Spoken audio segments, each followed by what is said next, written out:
Welcome everybody, Level M Diecast bringing you Greenlight action today. No particular theme. We're just going to go through all the Greenlight we have sitting around here in a little bit of a just all-out fest. We're going to take a look at a couple hobby exclusives. These are both going to be Tahoes. First one, Southern Regional Police Department. This one looks pretty decent. Definitely love this casting. It's a great casting from Greenlight. I think they did a fantastic job on this one. The other hobby exclusive we're going to take a look at is this one, West Virginia State Police. There is another hobby exclusive currently out. It is in white. Unfortunately, I do not have that one yet, but it is on the way. So not the trifecta that we were hoping for. Sticking with the Hot Pursuit theme, we do have Series 41. Most of it is what we collect here. So we're going to start this off. 1994 Taurus. Very nice to see this one. Outside of RoboCop, that's where this casting debuted. We will also be seeing it in standard decos, civilian decos, police decos. It's going to be all over the place. Greenlight is going to use the crap out of this casting, I assure you. So very excited about that. Very happy about that one. Personal favorite here on the channel. This is the 2019 Dodge Charger Pursuit, Nevada Highway Patrol State Trooper. In silver. We like silver. So we're going to crack this guy open. Very excited about that one. Whoop. Dropping him down. Next one up from Series 41 is this one is the 2018 Ram 1500. This one is in Indiana State Police. Very happy to continuing to get the old Rams. Mentioned that before. So we like that. We'll take that for sure. Next one up. 2019 Dodge Durango. Philadelphia Police. I always mention about the no push guard on the front. I think that's a nice touch. Glad they mix it up. Greenlight does a pretty good job of that. Moving on from Hot Pursuit, we're also going to take a look at some running on empty. This is Series 14. Take a look at that wicked 95 Ford Escort RS Cosworth. One of the better out of the left field castings that Greenlight has come up with in recent time. That in the Ford Taurus. Another one from Series 14 is this fantastic 2021 Jeep Gladiator in Mopar Parts Service Deco. Looking flipping amazing. Just saying, looks pretty good. Another one from Series 14, 1970 Dodge Challenger with Hearst Deco on it. This is all race modified. Got your Goodyear Eagles on it, and it even has a window net in there. Kind of some Trans Am style of racing. We're also going to take a look at the newest Winnebago drop-in or slide-in camper. When we crack this guy open, hopefully we can fix the camper as well. You guys know we already had the problem with the camper. So we'll take a look at that and see if that'll rectify the problem. Hopefully it will. And then we're also going to take a look at this guy. This guy's pretty big. See if he gets on there. There we go. 2019 Mack Granite dump truck. This is for Arlington Heights, Illinois Public Works. It is a hobby exclusive. This is the one that is broken. The blade was broken off. But I want to show you guys why I think this is easily fixable. And then obviously I'll get it fixed afterwards. But just want to showcase that to you. Just a little something different. So let's go ahead and chop these open and get to the good stuff. All right, everybody. We're going to kick this off with the West Virginia Chevy Tahoe 2021 Pursuit vehicle in dark blue. If you guys are avid, subscribers to my channel or viewers or however you want to look at it, you'll know that Greenlight has been a problem. Quality is a huge problem with Greenlight for sure. This one is no exception. I will show you its quality flaw momentarily. But outside of that, it does look good. The casting is good. The deco looks good. I do like the dark blue color. Looks very, very nice. Tampos look pretty good on the side. Nice beefy off-road wheels. Kind of the Z71 package, I think is what they call it. Kind of the more aggressive front bumper as well. So it looks pretty good. This one does have some random black paint on the top. So that is unfortunate. Just kind of a deal. It's what happens. Greenlight is a hit or miss scenario for sure. But I still like this model. I still think they did a good job on it. Paint on the top, kind of a bummer, but it's not that big a deal. Probably not going to see it really all that much, especially in a display case. This particular one, taking a look at the base deets, 3878, pretty high number. It is interesting that it has a silver painted base, though. It's not raw metal or anything. It's just actually silver painted, which is just interesting. And then, of course, there's no tow hitch for this guy. So, no tow hitch for him. We're going to move on to the next one, Southern Regional. This one looks a little bit better, just because it's kind of blacked out, kind of murdered out. And, of course, this one doesn't have any flaws to it. So, this one's pretty good. I think all these Tahoes are actually pretty good. I do like to see that Greenlight is putting plates on these. But what you guys are going to notice about the Hot Pursuit ones is that, they're decoed and modeled up after an actual squad car. So these Tahoes you see are going to be based on an actual squad car in those police departments. So, of course, they're going to have a plate on it, and there's going to have plate detail. This particular casting with the Tahoe does have the molded side mirrors are part of the casting, which is always a good thing.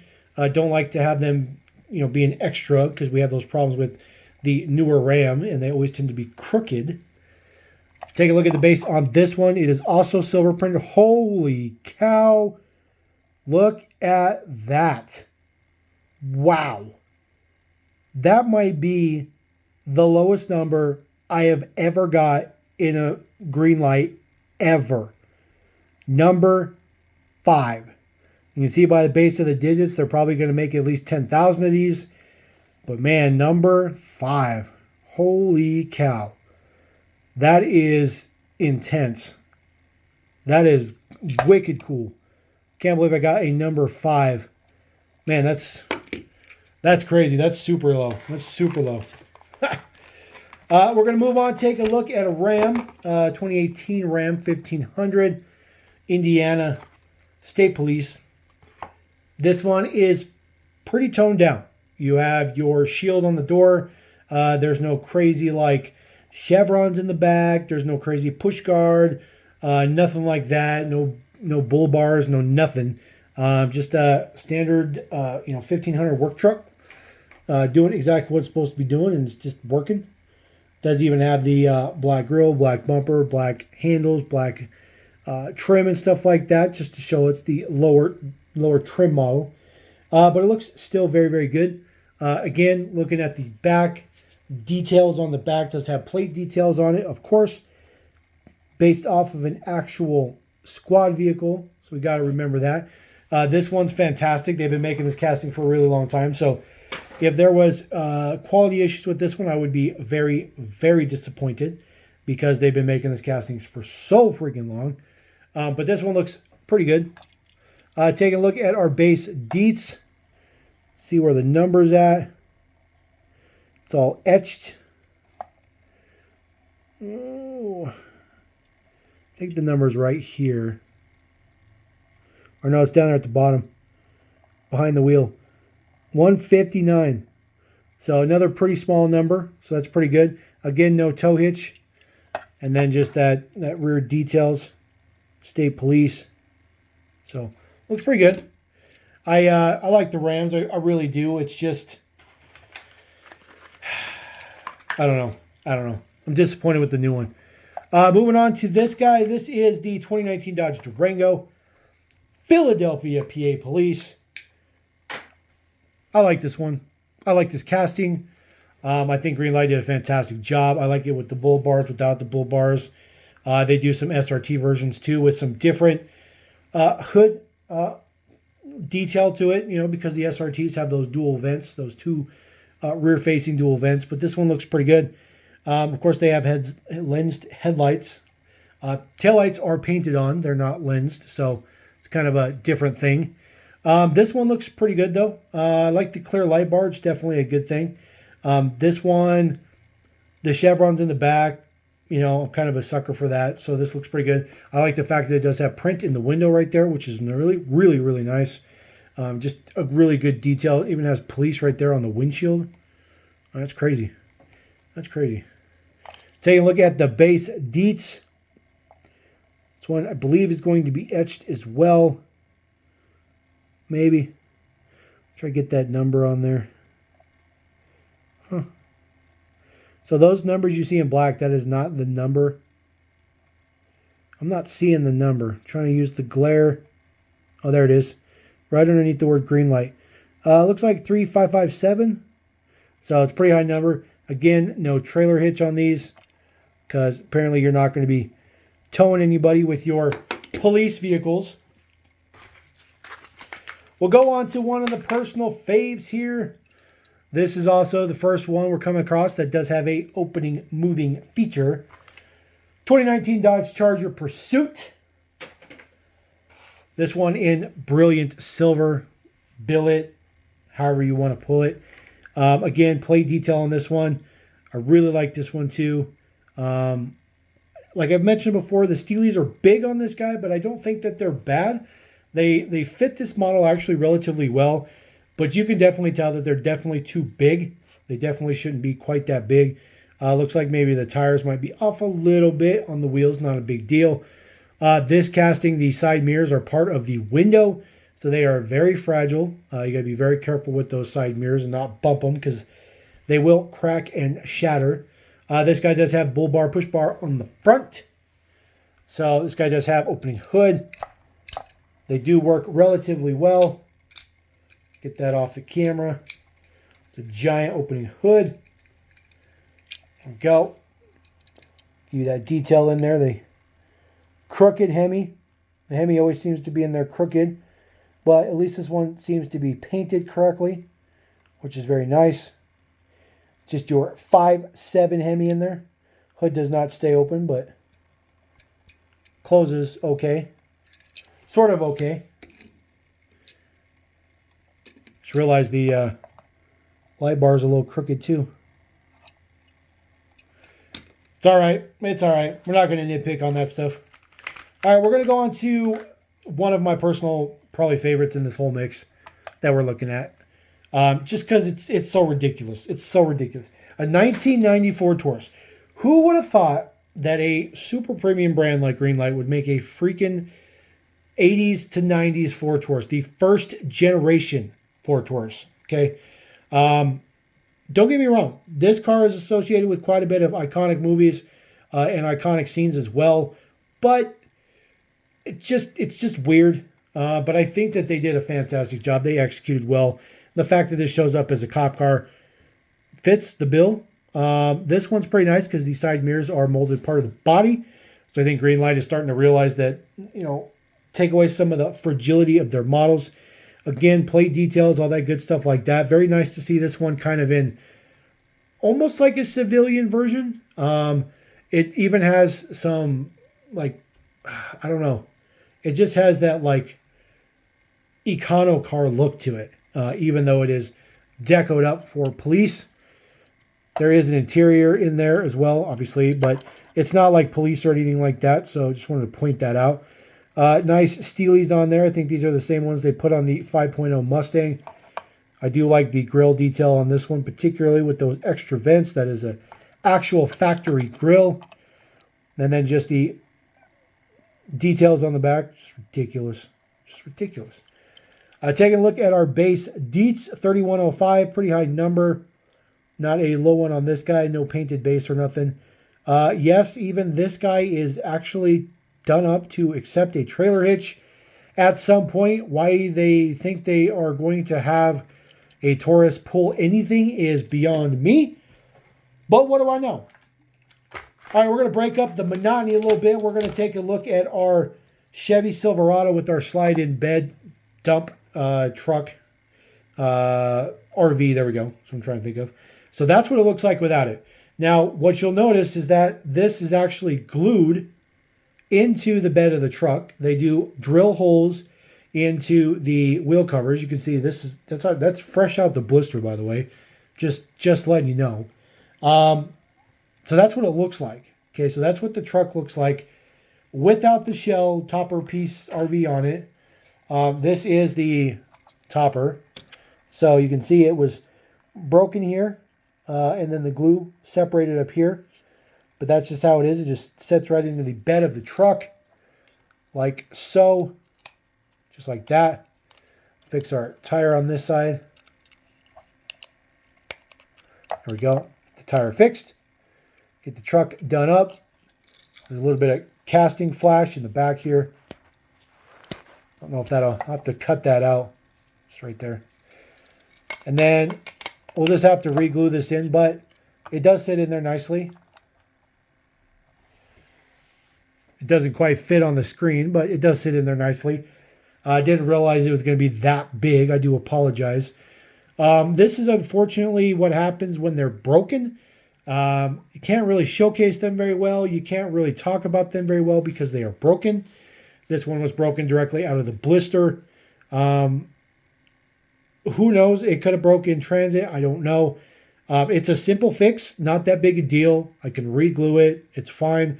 It's just a frustrating thing. So doing Greenlight, this is unfortunately the way it works. This is what happens a lot. I don't think that it's right, but you know, it's fine. Looking at it now, the way it's supposed to sit and whatnot, it looks perfectly fine. It looks pretty good. Taking a look at the bottom here, 1884 is the number on the base. So relatively lower number for a hobby exclusive, but definitely not a low number. All right, we're going to move on to running on empty Series 14. This is the 1970 Challenger RT in Hearst Deco.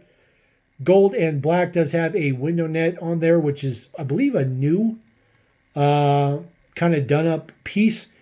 However, they did make a race version of the Challenger previously. Greenlight has, so maybe they're just reused old parts that they haven't used in a very long time. You look at the inside, you see there is a full roll cage in there. It is an actual done-up race-styled vehicle. Definitely Trans Am style for sure. It looks pretty good. Definitely like the way that looks. The the side window part, the netting, I guess you could say, it looks a little weird. It looks a little big as that rollers around. Just doesn't quite fit. The casting, I guess, is the way I'm trying to put it. I think that maybe they just needed to remold that and make it look a little bit better. This one does have opening hood. Don't know if it'll stay up, which it won't, but it does have opening hood. There is your Hemi down up in there, sort of. Trying to get the light in there, guys. I do apologize. I'm just trying to make sure you can see in there. Very interesting that it's not painted up. Let's see if we can do this better on this side. There we go. It is not painted up or decoed up or nothing, which is kind of interesting. Just black, which is fine, but just kind of interesting. Taking a look at the base deeds, 4103 is the number. So we're getting pretty high in the numbers now. I must have got pretty lucky with the, hot pursuit stuff, but this rest of the stuff is definitely getting up there. That net looks pretty good from the side, but I don't know. Maybe it's just me. I think it's just me. All right, we're going to go on to another race car. We're going to go on to the 95 Ford Escort RS Cosworth. Red line synthetic oils. I love this casting. I love it. I love everything about it. I love the fact that it has opening hood. It's small. It's got that wicked double step wing on the back. OZ rally wheels. I just love this casting. It's just do. It's a great casting. It's right-hand drive. Greenlight just did a very, very good job with this. I just don't think we're getting enough. But I believe there are some hobby exclusive ones coming up soon. That'll be in just straight up Cosworth single colors, which will be really, really nice. So we won't have to worry about all these kind of sponsorship ones. But this is a race car. It's supposed to be sponsored up, just completely. Like I said, the hood does open up on this one. It is pretty stiff. Ooh, there we go. That one does stay open, so we can let that guy rotate. There is some pretty good detail up in there, some print, actually quite a bit of print. So that looks really, really good. I like the fact that the hood stays up too, which is a very, very nice feature. Very nice model, very nice feature. I can't say enough good stuff about this. It's just a good casting. It's just a really good casting. I really like this casting a lot. Ooh. Hood is super stiff though. Number on the bottom kind of coming off, 569. I don't know why some of these are stickered and some of them are etched, but that's the way they roll. So a relatively low number. So we'll take that. $569. All right, moving on to the last one from Series 14. This is the Jeep Gladiator. I did mention when I originally pulled this out the haul that I thought this might be the best quality version that I've seen to date because this casting has just been rough. It's had a lot of quality issues, and I am happy to report this one is very, very good. This is exactly what you should be getting when you pull something out of the blister from Greenlight, and I am not complaining at all. And this is an excellent version as well. Decorated up with Mopar parts and service. Does have a single bull bar on the front, which looks good. There are no moving features on this particular casting. The top is debatable. I've had some that the top comes off, but the majority of them, the top does not. This one obviously is the same. The top does not come off. I don't believe the top is technically supposed to come off, but I think if they don't glue it completely, sometimes it does come off, and that's just the way it is. This guy does have Rubicon wheels on it as well. Looks very good. The three-dimensional lensed taillights are a pretty good addition for this casting as well. Notice how this one is not necessarily based off of real vehicles. There is no plate detail. Same with the Cosworth. Taking a look at our base. Deets 2941 is the number. Again, pretty high numbers for these Series 14s, which is unfortunate, but that's just kind of the way it is. All right, now what we're going to do is we're going to take our little rotator guy. We're going to turn him off. We're going to move him out the way. We are going to bring in our Mack Granite truck. See if this guy fits on the screen. He does. So there is the front, the broken part, and here is the blade. Now, one of the reasons why I wanted to do this is just to showcase to you guys real quick, like, some stuff that's broken with Greenlight is not that big a deal. It's an inconvenience for sure, but it's not that big a deal. So first off, we'll take a look. Arlington Heights, there is the logo on the door. Looks pretty good. White wheels on this guy. The spreader is all nice and decoed up. Does have a light on the back. Plate details, or I'm sorry, taillight details and stuff in there behind the spreader. Mud flaps done up. They're sort of soft. They're not meant to be movable. This guy does the whole slew of what you'd expect from a dump truck. So it does dump. This spreader is glued inside the bed. There are some details in there as well. The canopy part here, which would be for the topper to go over, the topper to go over the top, doesn't actually work. But it's there to detail. The whole assembly on the front here is glued on. It is actually attached down here with the screws. So if you want to take the plow off, just unscrew that, take the plow off while we're down here. 2727 is the number. Not that great of a number, but that's okay. And then this is just the rest of the base deets. A lot of screwed up parts, or screwed on parts, I'm sorry. And just some, glued in fuel canisters and all that kind of stuff like that. So this is the truck. This is the plow part. So the plow does have some nice details for some shock absorbers in the back. You can see exactly where it broke off from the truck. It actually sits like this. This particular plow just sits flush against the back here, just like that. There's two little notches. There's these little pin-looking things here. And then it sits into these little notches right there on the front. So that's just how you, sorry about that. Kind of difficult to hold this. There we go. So you just set that in there. There you go. And then all you got to do is just put a little bit of glue on there, and then you're good to go. Obviously, it's very top heavy, so it's not going to stay there, but that's what the truck looks like with the spreader on there. This is only the second time they've done this whole get up for the Mack truck, so I think that Greenlight bit off more than they can chew as far as how much this casting costs to make. Because this is a hobby exclusive, it's a lot different. They can set the price point, they can do all that stuff. When this is in the SD truck line, they are kind of limited on their price point. And I think Greenlight just went a little bit too crazy with this one, and it just very expensive for them to add the plow and the spreader and all that stuff in the back. But it's still good nonetheless. So we're going to get him out of here because, you know, he's broken. And then we're just going to bring in some police action to roll out with. Maybe some Jeeps in the back. Having a little bit of a truck and SUV fest. So there you go. That is the newest haul from Greenlight. A little bit of an oddball thing, but glad I can bring it to you guys. So let me know if there's any models in there you like, you don't like. You know, and you know, if you have quality issues, you know, they're not the end of the world. They can be fixed. A lot of them can be fixed. So don't throw your towel in on Greenlight. If anybody can be as patient as me with it, then anybody can. So anyways, we're going to roll out. Thank you guys. Appreciate it. Level him, Diecast. Peace.